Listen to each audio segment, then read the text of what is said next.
आरिक पिया मुर्शिद पिया, तारिक पिया मुर्शिद पिया।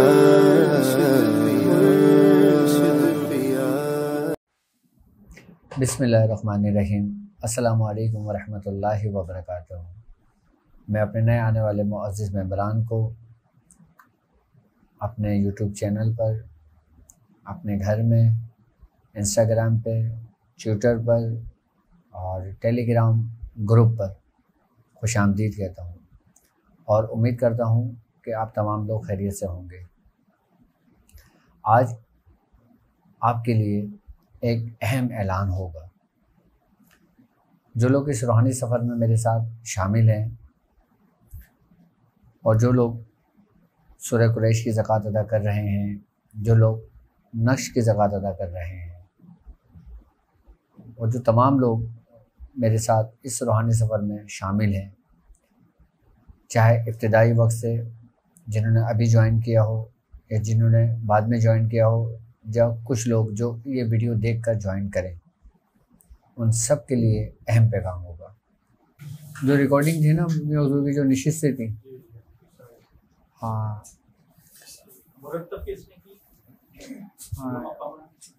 नहीं, मुख्तलिफ लोगों ने मिलकर की है। अल्लामा तैमूर हैं, हमारे पीर भाई हैं, उन्होंने इस पे ज़्यादा मेहनत की है, ज़्यादा वर्क की है। और एक हमारे पीर भाई हैं, फ़खर नाम है उनका, फ़खर भाई हैं, और वो गुजरांवाला से हैं। उन्होंने जो मियां हुजूर की पूरी रमज़ान ट्रांसमिशन हुई थी ना, वो उन्होंने पूरे उसको किताबी सूरत में दिए। यानी कि मियां हुजूर ने एक पहले रोज़े से लेके 30 रोज़े तक जो भी 1 घंटे का 1.5 घंटे का जो प्रोग्राम हुआ था ना, उन्होंने सारा बाकायदा तौर पर खुद लिखा है और उसकी बाकायदा पूरी PDF फॉर्म बना के उन्होंने मुझे सेंड करी है और मियां हुजूर को पेश करी थी। तो उसका भी एक नुस्खा था जो वो मेरे पास ये रखा हुआ। अभी इसमें थोड़ी सी कुछ गलतियां हैं, वो ठीक होंगी तो इंशाल्लाह ताला फिर ये मलफूजात भी छपेंगे मियां हुजूर के। अब माना नहीं, अब मेरे ख्याल से हर 3 महीने बाद रिसाला सेमाही कर दिया उसको। वेबसाइट बना ली ना, उसके ऊपर आप PDF वगैरह डाल दिया करें तो एक्सेस आसानी होगी। हाँ, वर्डप्रेस पे इजीली एक दिन में बन जाएगी। हाँ, तो अभी आहिस्ता आहिस्ता हो रहा है ना काम। अभी एक दिन में हो जाएगा। हाँ, मैं सारे यासिर कर देंगे काम। अच्छा, माशाल्लाह। तो अब जो मियां हुजूर की नशिस्तें हैं ना, वो आने वाले लोगों के लिए मशअल राह है, वो रोशनी है, और जो हमारी आने वाली नस्लों के काम आएगी वो। क्योंकि मियां हुजूर ने रूहानियत के मुतालिक, सिलसिले के मुतालिक, अमलियात के मुतालिक जो गुफ्तगू की है ना, वो समझ लो कि हमारे लिए काम आने वाली है आगे चलकर, सबके लिए।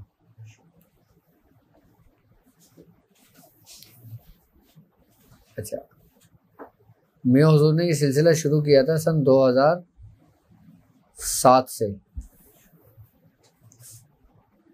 2007 से। तो हम लोग जब बैठते थे तो हम लोग पहले दवाखाने के ऐसे फारिग होते थे मरीज़ों से, तो हम लोग बैठे होते थे, मियां हुजूर आगे कुर्सी पे बैठ जाया करते थे, अपने बातें शुरू हो जाया करती थी हमारी। तो मियां हुजूर वाक़यात बताते थे और मियां हुजूर जब अमल कर रहे होते थे उस दौरान जो जो उनके मुशाहिदात होते थे ना, वो बताते थे कि मेरे साथ क्या क्या मामलात होते हैं। मियां हुजूर अपने तजर्बात बताते थे उस वक्त। अच्छा, ये बात मैं आपको बता रहा हूँ, ये जो बात बता रहा हूँ ये बात है सन 2000 की, 21 साल पहले की बात है। हाँ, 21 साल पहले तो कोई भी नहीं था। आजकल जितने भी लोग हैं ना, ये सारे इनको तकरीबन 10 साल, 8 साल, 12 साल इतने ही होंगे। जो हमारे साथ के जो लोग थे ना, वो बहुत कम, गिनती चुनती के हैं, अभी भी हैं, अब गिनती चुनती के हैं वो। उस वक़्त जो मियां हुजूर गुफ्तगू फरमाया करते थे ना, मियां हुजूर अपने तजर्बात बताते थे कि मैंने चेलकाफ का अमल किया था तो मेरे साथ क्या हुआ था। अपने मुशाहिदात बताते थे हम लोगों को। अच्छा, मेरी एक आदत थी, उस वक्त मोबाइल तो थे नहीं हमारे पास, ना कोई रिकॉर्डिंग का सिस्टम था, ना किसी और चीज़ का सिस्टम था। तो मैं वो वाक़यात याद करके जो ना लिख लिया करता था अपने पास। आज मैंने अभी घर की सफाई करी थी अपने, तो तकरीबन इतनी मोटी मोटी 3-4 बयानें निकली हैं, जिसके अंदर मैं हुजूर के भी वाक़यात लिखे हुए हैं, और जो हमारे साथ मामलात होते थे ना, हम उसको लिख लिया करते थे। तो पूरी बुक बन जाएगी। अब वो बुक तो लोगों के लिए नहीं है, उसका कोई फ़ायदा भी नहीं है लोगों को। नहीं, उनके लिए तो है, उनके लिए तो है जो इससे ताल्लुक है। हाँ, उनके लिए तो है ना। लेकिन अगर देखा आजकल उसमें देखा जाए, हाँ, कि जितना मैं मियाँ हुजूर को अक्सर बैठना सुनता रहता, खास तौर पर मियाँ हुजूर को मैं सुनता रहता, लेकिन मियाँ हुजूर जो बातें बताते ना, हाँ, दूसरों से नहीं मिलती, नहीं मिलती, वाकई नहीं वो मिलती। तजुर्बात नहीं मिलते, वो नुस्खे नहीं मिलते, या वो बारीक बीनियाँ हैं जो हमें इसकी कहते हैं एक ट्रैक पे रखती हैं, वो नहीं मिलती। अच्छा, ये बात ना, जो लिखने वाली बात थी ना, ये मुझे पता है किसने कही थी। हमारे एक पीर भाई हैं, खैर आप तो वो नहीं आते, हमारे मियाँ हुजूर ने सबसे पहली खिलाफत उनको दी थी अपनी ज़िंदगी की। उनका नाम था सुल्तान भाई, करंगी में रहते थे वो शख्स सूरह यासीन 141 या 131 मरतबा रोज़ाना पढ़ता था। उसका ये मामूल था, उसकी रियाजत बता रहा हूँ मैं। और तकरीबन जब उनको पढ़ते हुए 6 साल गुजर गए थे ना, उसके बाद खिलाफत हुई थी। उस शख्स ने समंदर में जाके 141 मरतबा पढ़ी है, कब्रिस्तान में जाकर पढ़ी है, अपने घर में बैठकर पढ़ी है। और उसका ये हाल था, ये उनके मामलात थे। उस वक्त मेरा इब्तिदाई दौर था, यानी कि उस वक्त मैं दाखिल हुआ था, ये बात है 98 की बात है। मैं उस वक्त इस हिस्से में दाखिल हुआ था, और वो ये काम करते हुए उनको तकरीबन 3-4 साल गुजर चुके थे, वो हमसे सीनियर थे। उनका ये हाल था, जब वो आते थे ना, तो मतलब जब रश होता था ना, तो हमारी जो ना उनसे बड़ी बनती थी। हम छोटे थे उम्र में, वो हमसे सीनियर थे। अब वो हमसे ना पूछते थे कि भाई तुमने पढ़ाई शुरू करी? मैंने कहा शुरू करी, क्या क्या हुआ? मैंने कहा अभी तो कुछ भी नहीं हुआ। कह रहे नहीं, कुछ तो हुआ होगा ना, ऐसा तो नहीं है। मैंने कहा अच्छा आप क्या करते हो? तो कह रहे नहीं मैं तो अभी सीख रहा हूँ। तो पापा ने उनके बारे में बताया था, वो अपने मुंह से नहीं कहता था वो शख्स कि मैं क्या करता हूँ क्या नहीं करता। पापा ने बताया था कि ये शख्स 131 या 141 का फिगर बताया था कि रोजाना सूरह यासीन पढ़ता है ये शख्स। अच्छा, इनका ये हाल था कि जब ये कुरंगी से निकलते थे ना, तो निकलने से पहले जो ना मुराकबे में जाके ना आँख बंद करके देखते थे कि मतलब खुला हुआ या बंद है। जब मतलब खुला होता था ना, फिर आ जाते थे। अच्छा, जब ये मियाँ हुजूर के पास पहुंचे, तो मियाँ हुजूर इनकी क्लास ले रहे थे कि क्या तुम इस काबिल हो गए हो कि तुम मुझे देख कर आओगे मुझसे मिलने। उस वक्त मैं मियाँ को पानी पिलाने गया था, तो मैंने सुन ली ये बात कि क्या तुम इस काबिल हो गए हो कि तुम मुझे देख कर फिर आओगे मुझसे मिलने के लिए। अच्छा, मेरी एक आदत ये थी कि मैं जब कोई चीज़ सुनता था ना, मैं उसकी पूरी तह तक जाता था, उसको मैं कुरैतता था। उससे मुझे बहुत कुछ सीखने को मिला। अच्छा, मैंने मियाँ हुजूर के सीनियर मियाँ हुजूर के खुलफाओं को, जो खलीफा थे उनको, और जो मियाँ हुजूर के पीर भाई थे, मैंने उनको कुरैदा। और जो मियाँ हुजूर की सोहबत याफ्ता, जो मियाँ हुजूर के दोस्त थे, जो बचपन से साथ थे, मैंने उनको कुरैदा। मैंने उन सब की सोहबतें ली हैं, इन सबों से मैंने कुछ ना कुछ सीखा है।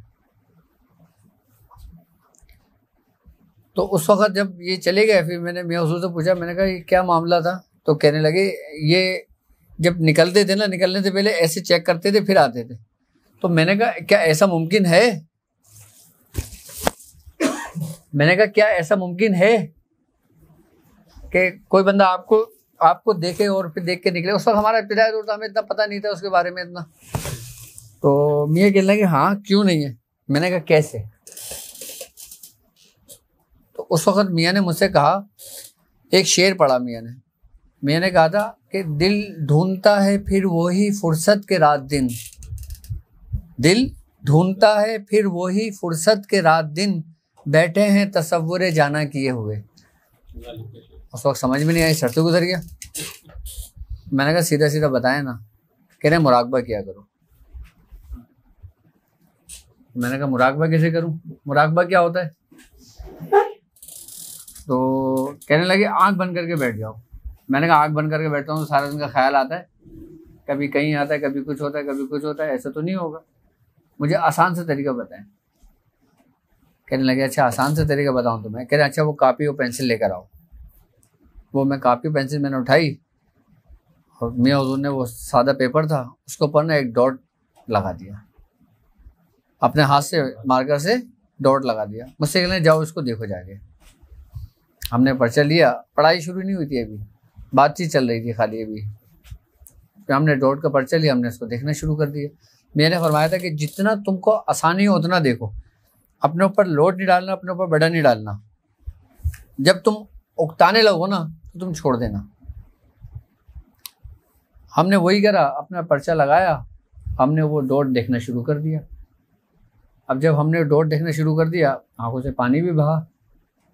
मेरी आंखें ऐसी थी कि जैसे अंगारा, लाल सुर्ख। मैंने अभी सफाई करी थी, मैं कह रहा हूँ ना, मेरी तस्वीरें निकली हैं पुरानी, मैं आपको दिखाऊंगा। आप मेरी आंखें देख कर डर जाएंगे, आंखें देखकर मेरी आप डर जाएंगे कि आंखों को क्या हो गया। ये दौराने ये अमलियात की प्रैक्टिस के दौरान की बात बता रहा हूँ। उसके बाद भी ऐसी मुस्तकिल हो गई थी? नहीं, मेरी बचपन से थी। तकरीबन जब मैं 4 साल का था, 5 साल का था, उस वक्त से मेरी आंखें ऐसी थी सुर्ख। अच्छा हमारे खानदान में है ये। अच्छा वो कहते हैं कि किसी ने शेर का गोश्त खाया हो ना, हाँ, तो वो उसकी नस्ल में जो है ना ये हाँ, चलता है।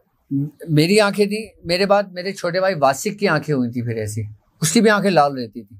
हम 2 भाइयों की रहती थी, बाकी और किसी भाई की नहीं रही। जब मैंने ये पढ़ाई शुरू करी, जब मैंने डॉट की प्रैक्टिस शुरू करी ना, उसके बाद मेरी आंखें ठीक होनी शुरू हो गई। जब मैंने पढ़ाई स्टार्ट की ना, फिर मेरी आंखें बिल्कुल नॉर्मल हालत में आ गई। वरना डॉक्टर ने ये कहा था कि ये या तो आंखें इसकी ख़त्म हो जाएंगी या इसकी बिनाई चली जाएगी, ऐसी आंखें थी मेरी। खैर उसके बाद जब हमने डॉट की प्रैक्टिस मेरे से पहला सबक लिया, अच्छा ये मैं वो चीज़ें बता रहा हूँ जो मेरे साथ हुआ है। हमने अपना पर्चा लगाया, हम उसको देखने शुरू कर दिया। कुछ नहीं पढ़ते थे, सिर्फ उसको देखते थे। अच्छा जब कुछ वक्त गुजरता था उसके बाद हम उठ जाते थे। फिर हम जब दवाएं कूट रहे होते थे, दवाएं बना रहे होते थे, जिस चीज़ पे हमारी नज़र पड़ जाती थी ना, बस इस चक्कर में मैंने शीरे बहुत गिराए। चूल्हे पे शीरा पकाया और अपने शीरा बनाया, और अब किसी भी चीज़ पे नज़र पड़ी उसको देखने लगे, वो शीरा गिरने शुरू हो गया। 2-3 दफ़ा शीशा पतीले से बाहर आके गिर गया। जब झटका लगा, जब देखा तो शेर जलीली चूल्हा बंद करा और समेटा, सफाई का, फिर दोबारा चीनी ला के दोबारा बनाया। ऐसे बहुत हुए मेरे साथ शुरू के इब्तिदाई दौर में। फिर मुझे डांट भी बहुत पड़ी है इस मुतालिक, लेकिन मैं अपने काम में लगा रहता था। उसका फ़ायदा ये हुआ कि कुछ अरसे के बाद कि आँख की जो पुतली थी ना, वो एक जगह ठहर गई। जब वो एक जगह ठहरी ना, तो फिर बाबा ने कहा था आप आँख बंद कर लो। अच्छा मैं हुजूर ने खुद कहा था ये। अच्छा इसमें एक प्रैक्टिस भी होती है इसी दौरान प्रैक्टिस ये होती है कि जब आप किसी चीज़ को डाउट शुरू करो ना, जब इसके इंतहा को जब पहुंचोगे ना, तो हम पता है क्या करते थे, हम कोई भी कव्वाली या कोई भी गाना या कोई भी सॉन्ग या कुछ भी हम आवाज़ में खोल दिया करते थे और उसको देखा करते थे। जब ये देखते थे ना कि आवाज़ पीछे टेप तो चल रहा है, कव्वाली चल रही है, नाच चल रही है, गाना चल रहा है, कुछ भी चल रहा है, जब आप डॉट में लगे ना, आपको वो आवाज़ आना बंद होने शुरू हो जाए, तो समझ लो कि आप बिल्कुल कामयाबी की तरफ जा रहे हो।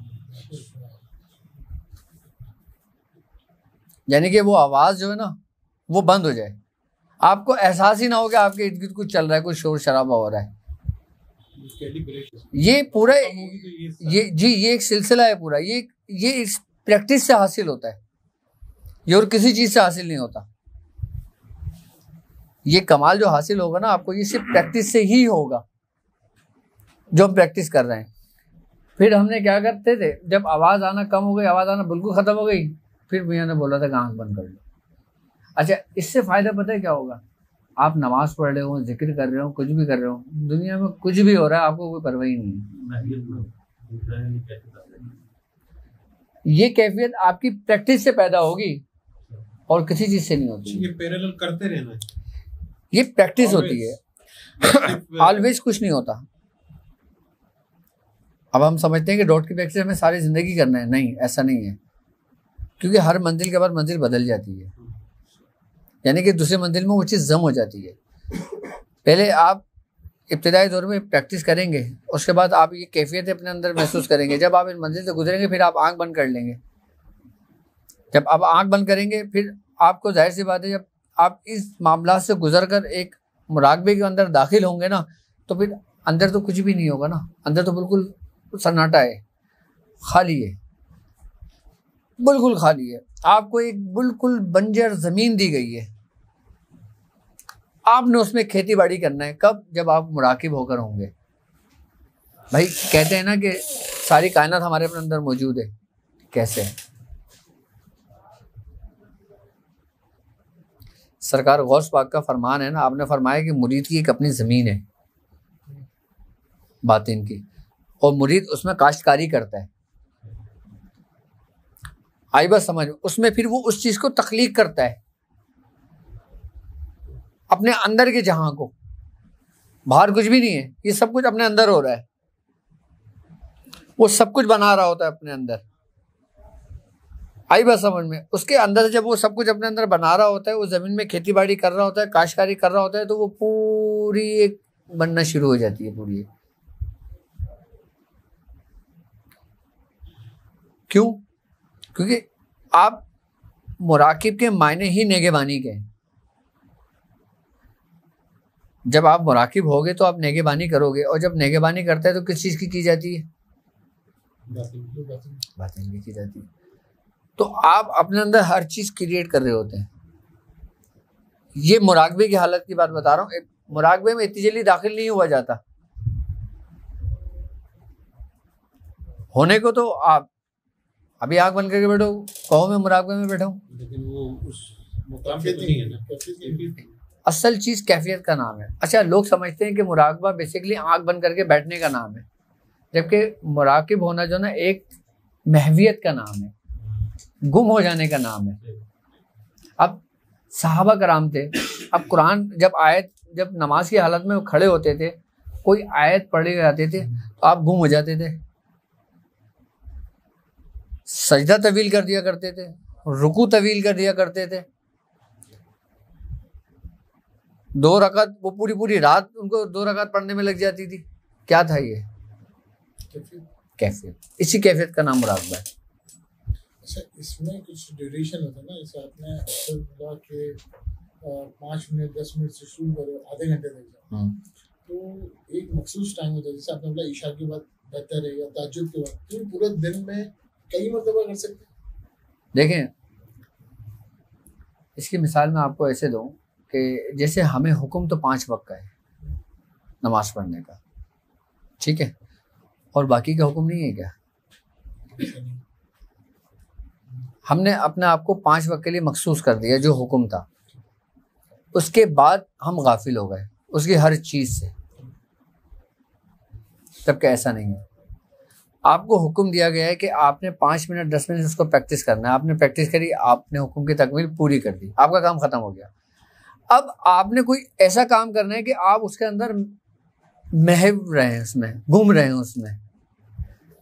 अब ज़रूरी नहीं कि आप डॉट की प्रैक्टिस को देखेंगे। अब जैसे मैं आपको देख रहा हूँ, आपके नमाज का निशान पे मेरी नज़र पड़ गई, मैंने उसमें देखना शुरू कर दिया, मुझे उसमें मुशाहिदा होने शुरू हो गया।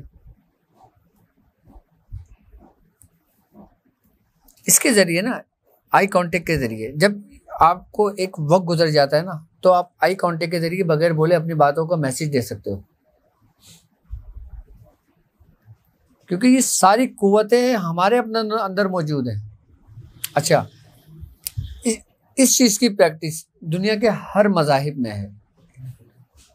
हिंदुओं को ले लो आप, ईसाई को ले लो, महात्मा गौतम बुद्ध के पैरोकार को ले लें, जरतिश को ले लें, आप किसी को भी ले लें, आप सबकी प्रैक्टिस और सब मजहब की बुनियाद सबकी यही होगी कि उसकी वो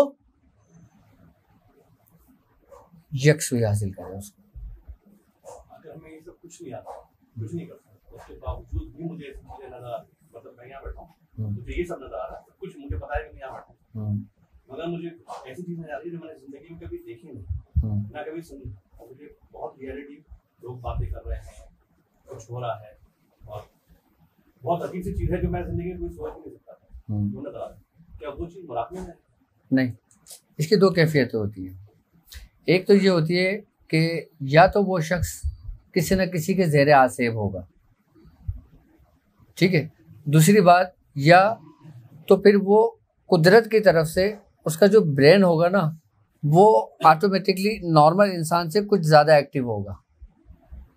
अच्छा, हाँ, नहीं वक्ती तौर पे नहीं, हमेशा होता है। अच्छा, कुछ बच्चों में ये खासियत होती है कि वो बचपन से ज़हीन होते हैं, और कुछ बच्चे ऐसे होते हैं जो कुन ज़हन होते हैं, और कुछ बच्चे ऐसे होते हैं उनको याद कराओ तो याद करेंगे वरना भूल जाते हैं। अच्छा, इसमें भी ये कैफियतें होती हैं कि अगर जो आप बता रहे हैं कि जैसे मिसाल के तौर पे इस शख्स को कुछ नज़र आ रहा है, ठीक है, अब ये देखना है कि जो उसको नज़र आ रहा है क्या उस पर उसका इख्तियार है या नहीं। अगर उसका उस पर इख्तियार है तो ये गॉड गिफ्ट सलाहियत है उसको, और ये एक अल्लाह की तरफ से एक तोहफा है उसको। अगर उस पर थोड़ी मेहनत और तवज्जो की जाए तो वो कामयाबी की तरफ जा सकता है, और अगर उस पर उसका इख्तियार नहीं है तो फिर ये इंसान को गलत रास्ते की तरफ ले जाते हैं। एक बच्चा मादरजात वली होता है और एक वली बनता है। जो मादरजात वली होता है ना, उसके अंदर अल्लाह रब्बुल इज़्ज़त अपनी अमानत रखता है, और जब अल्लाह रब्बुल इज़्ज़त अपनी अमानत रखता है तो उसकी हिफाजत वो खुद करता है।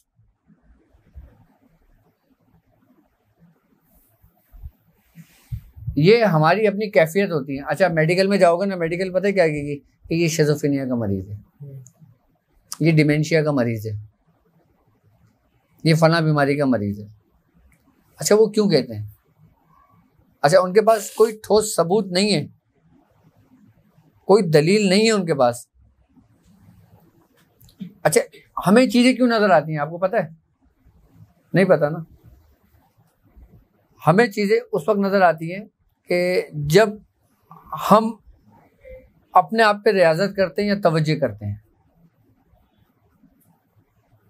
ठीक है। अच्छा, कुछ लोग ऐसे होते हैं कि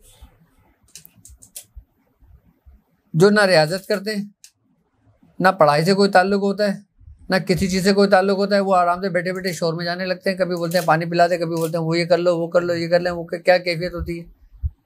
तो उनका तो पढ़ाई से कोई ताल्लुक नहीं है। हमने एक नाम सुना है, आपने सुना है सिक्स सेंस जिसे कहते हैं।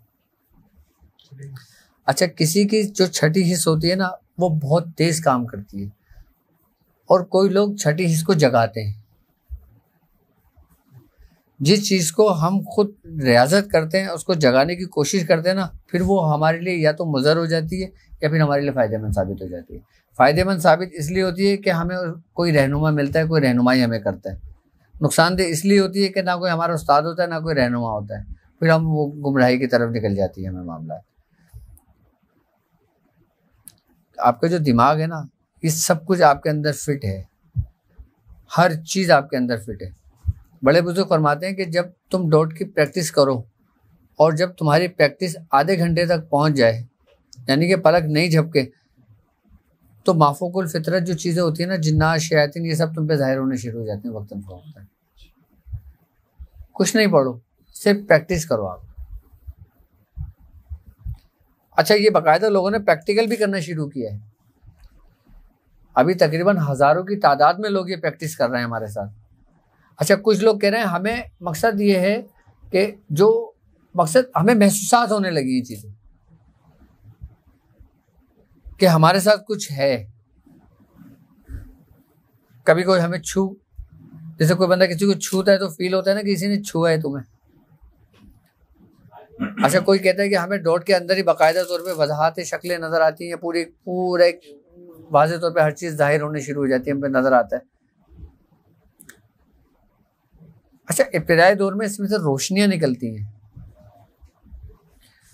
और फिर आपको अजीब व गरीब सूरतें नज़र आने लगती हैं। अभी आप थोड़ी देर इस चीज़ को प्रैक्टिस करने शुरू कर दो, आपको इसमें कुछ ना कुछ शक्ल नज़र आने शुरू हो जाएगी।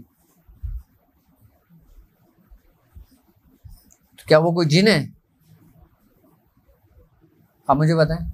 अगर हम ये कहेंगे वो नहीं है, नहीं है, फितरत कोई चीज नहीं, कोई चीज नहीं है, ये तखय्युल की एक जो है वो डिजाइनिंग है। मैंने अभी क्या कहा, सरकार गौसपाक का क्या फरमान है काश्त, कि इंसान अपनी जमीन पर खुद काश्तकारी करता है, लेकिन वो कंट्रोल अगर हो तो कंट्रोल तवज्जो से होती है ना शेख की। आपको इजाज़त हुई तो तवज्जो हुई ना, आपको एक ज़मीन दे दी गई, अब आपने उस पर रियाजत करनी है। सब कुछ हमारे दिमाग से हो रहा है। अच्छा, आपके अंदर अल्लाह रब्बुल इज़्ज़त ने इतनी कुव्वत और इतनी पावर रखी है कि आप किसी चीज़ को सोचें और किसी चीज़ की एक शबीह बनाएं और उससे आप रोज़ रियाजत करना शुरू कर दें, वो चीज़ आपके सामने आके खड़ी हो जाएगी। मैं हकीकत बात बता रहा हूँ आपको। हम क्या समझते हैं कि हम जिस दौर में, ये सबसे ज़्यादा तरक्की याफ्ता दौर है, जिस उलूम पे हम डिस्कस कर रहे हैं उस हिसाब से तो हम बहुत पस्ती में हैं जी, उस हिसाब से तो हम बहुत पस्ती में हैं। बहुत पस्ती में हम लोग। अगर इस मोहल्ले में अगर 1 लाख लोग हैं और हम लोग यहाँ पे 10 बंदे बैठे में, तो इसका मतलब 10 बंदों को इसी वजह से उलूम के बारे में मालूम जी। और बातें तो हमारी बड़ी बड़ी है कि हम लोग इतने इंजीनियर बने हुए हैं, इतने सॉफ्टवेयर इंजीनियर है, फला फला, लेकिन हकीकत किसी को नहीं मालूम कि दुनिया में भी एक आप सॉफ्टवेयर इंजीनियर को देख लें, मेडिकल डॉक्टर को देख लें, किसी को भी देख लें, इन सब की बुनियाद जो ना किसके ऊपर है, आपके रियाज के ऊपर है। बस हर चीज की बुनियादी यहीं से शुरू होती है। जब तक आपकी यकसुई नहीं मिलती आपको, चाहे वो आपको दुनियावी पढ़ाई के अंदर हो, चाहे दीनी पढ़ाई के ऊपर हो, या चाहे इल्मुल अदियान के ऊपर हो, या इल्मुल अब्दान के ऊपर हो, या इल्मुल अर्जियान के ऊपर हो। अच्छा, एक काफिर इस चीज पे रियाजत करता है, क्या उसको नहीं मिलता? जबकि वो अल्लाह को तो नहीं मानता, उसका रसूल को तो नहीं मानता। ऐसा ही है ना, क्या उसको नहीं मिलता? क्या उसको ये कुव्वतें हासिल नहीं होती? उसके मज़ाहिर भी हैं उनके, सब कुछ मिलता है, लेकिन फर्क सिर्फ इतना होता है कि हमारे मजहब के अंदर, हमारे दीन के अंदर हमारी रियाजत कम है, हमें फ़ायदा नफ़ा ज़्यादा है, हमारे यहाँ रूहानियत ज़्यादा है। सिर्फ किसकी बदौलत? सरकार दो आलम सल्लल्लाहु अलैहि वसल्लम की। हमारी यहाँ इतनी रियाजत नहीं है जितनी हमें सिला है। और मज़ाहिब के अंदर बहुत कठिन रियाजत है, उनको सिला बिल्कुल मुख्तसर सा मिलता है। अच्छा, उनको सिला मिलता है किस सूरत में मिलता है? उनको इस्तदराजी कुव्वतों की सूरत में मिलता है, यानी कि जो उनकी अपनी कुव्वत इरादी होती है। कुव्वत इरादी क्या है? हमारे अपने अंदर की कुव्वत, उन्हीं कुव्वतों का मजमूआ, उसके जरिए हज़रत दाता गंजबख्श का फरमान है ना, आपने क्या फरमाया कि अगर तुम किसी को हवा में चढ़ता हुआ देखो उसको भी वली ना समझो, अगर कोई पानी पे चल रहा हो तो उसको भी वली ना समझो।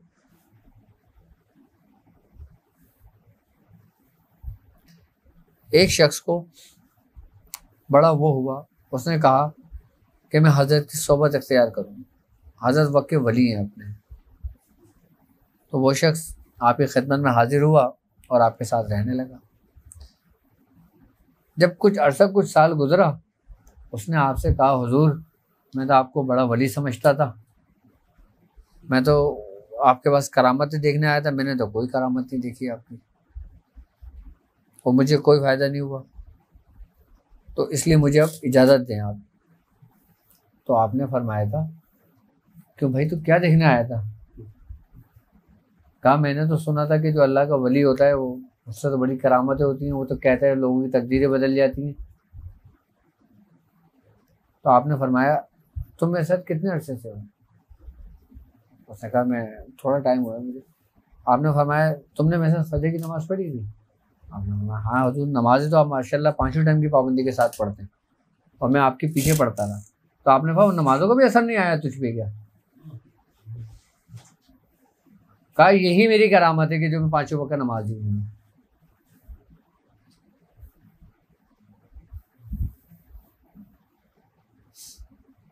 लेकिन क्या उन्होंने अपने आप को महफूज किया हुआ था, पोशीदा किया हुआ था। अब लोग समझते हैं कि जो जितनी बड़ी करामत दिखाएगा ना उतना बड़ा वली है। तो जबकि बुजुर्गान दीन फरमाते हैं कि ये सलूक में तकरीबन कौन सा 17वीं मंजिल 14वीं मंजिल है जो कश्फ करामत की है जी। कुछ बुजुर्ग कहते हैं 17वीं है, कुछ कहते हैं 14वीं है मंजिल। अक्सर और बेशतर लोग इसमें आगे रुक जाते हैं कश्फ करामत के मामले में, क्योंकि ऐसी बातें सरदर्द होने लगती है ना जो आम लोग जिसको समझते हैं भाई ये पता नहीं क्या है, और उसके अंदर ज़रा सा गुरूर और तकब्बुर आना पैदा हुआ, वो अपने मंजिल अपने रास्ते से हट गए। और अगर आप इस मंजिल से निकल गए तो आप कामयाब हो गए।